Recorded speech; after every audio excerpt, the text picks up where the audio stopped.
জীবনে কখনো মায়ের ভালোবাসা পাইনি, ভেবেছিলাম শাশুড়ি মায়ের ভালোবাসা পাবো, কিন্তু এটাই ছিল আমার জীবনের সবচেয়ে বড় ভুল। আসসালামু আলাইকুম।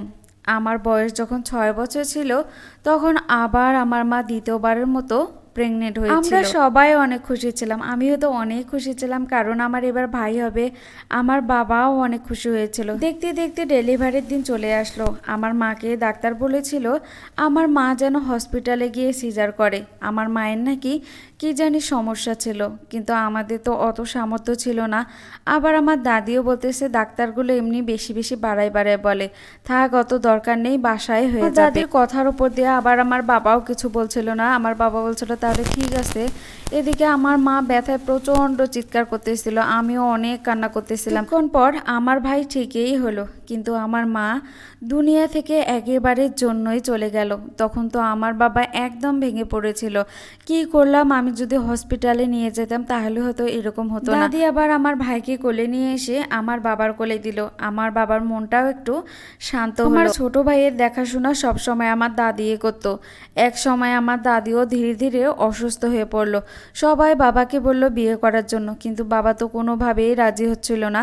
দেখতে দেখতে আমার ভাইটা প্রায় 1 বছর হয়ে গিয়েছিল। হঠাৎ করে আমার দাদি একদিন দুনিয়ার মায়া ত্যাগ করে চলে যায়। তখন আমরা ভাই বোন দুজনে একা হয়ে গেলাম। আমি তো তেমন তখন ছোট, রান্নাও করতে পারি না, কিছুই বুঝি না, ভাইয়ের খেয়ালও রাখতে পারি না। বাবা বাইরে কাজ করতো, আবার বাসায় এসে বাসার সব কাজ করতো, এতে বাবা হাঁপিয়ে যেত। আশেপাশের সবাই বাবাকে বোঝাতে লাগলো যে বাবা যেন তাড়াতাড়ি বিয়ে করে।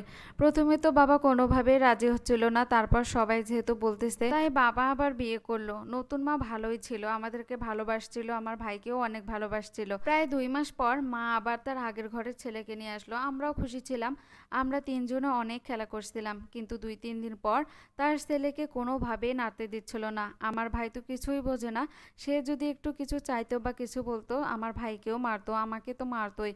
কোনো একটা করতে না পারলে একদম অশান্তি শুরু করে দিত। আমার বাবা যখন বাসায় থাকতো তখন একটু ভালো ব্যবহার করতো, আর একটু আড়াল হলেই আমাদের সাথে শুরু হয়ে যায় তার অত্যাচার। এরকম ভাবে প্রায় 3-4 বছর চলতেই লাগলো। তারপর আমার সৎমা বলল যে ওর বিয়ে দিয়ে দাও, ও তো অনেক বড় হয়ে গেছে, আর ওকে এখানে রাখার কোনো দরকার নেই। আমার বাবাও তাই করলো, ছেলে দেখে আমাকে বিয়ে দিল। আমি ভাবলাম হয়তো বা মায়ের আদর পাইনি, কিন্তু শাশুড়ি মার আদর ঠিকই পাবো। তার জন্য আমার শাশুড়ি মা যেটা করতে বলতো, যেভাবে চলতে বলতো, ঠিক আমি সেভাবেই করতাম, কিন্তু কোনো দিনও তাদের মনের মতো হয়ে উঠতে পারেনি। কিন্তু আমি কোনোভাবে বুঝে উঠতে পারতেছিলাম না তারা কিভাবে খুশি হয়।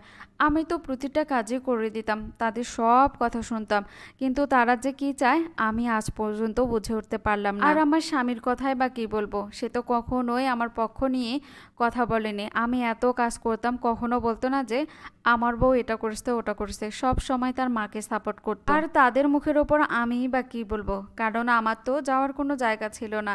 যদি সৎমায়ের কাছে যাই সে তো একবেলা খাওয়াবে, 2বারের বেলায় আমাকে তাড়িয়ে দিবে। কি আর করব, সবার কথা শুনেই এইভাবে আমাকে এখানেই থাকতে হচ্ছে। আসলে এটা আমারই দোষ, যেখানে আমি মায়ের ভালোবাসা পাইনি সেইখানে আমি শাশুড়ির ভালোবাসা কিভাবে আশা করি। যেটা আমি কখনোই পাবো না সেটা নিয়ে আর কখনো আশাও করি না।